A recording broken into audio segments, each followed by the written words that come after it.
एक गांव में एक कुत्ता रहता था जो बहुत शराब पीता था।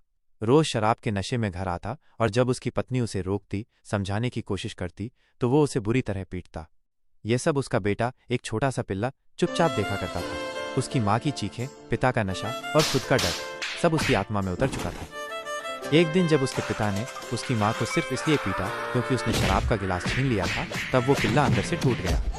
गुस्से और हिम्मत से भरा वो सीधा शराब की दुकान पर गया और वहां रखी सारी शराब की बोतलें तोड़ दी। दुकानदार आग बबूला हो गया और उस पिल्ले की बहुत पिटाई कर दी। ये सब उसके पिता ने देखा और हंसी उड़ाई। लेकिन उस दिन उस पिल्ले ने ठान लिया, मैं आईपीएस बनूंगा और इस गांव की एक एक शराब की दुकान बंद करवाऊंगा। अब वो दिन रात मेहनत करने लगा।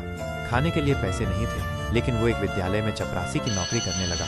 वहाँ फर्श साफ करता, झाड़ू लगाता और फिर स्कूल के बच्चों से किताबें लेकर पढ़ाई करता।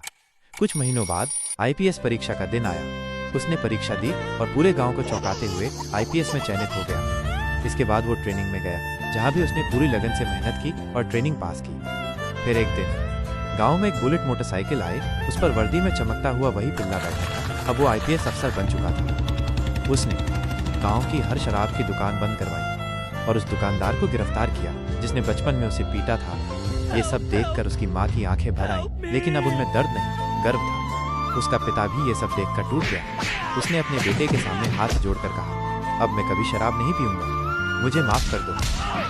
सीख, अगर इरादा पक्का हो तो एक पिल्ला भी चपरासी से आईपीएस बनकर समाज बदल सकता है। ऐसी कहानी सुनने के लिए बचपन की दुनिया चैनल को सब्सक्राइब करें।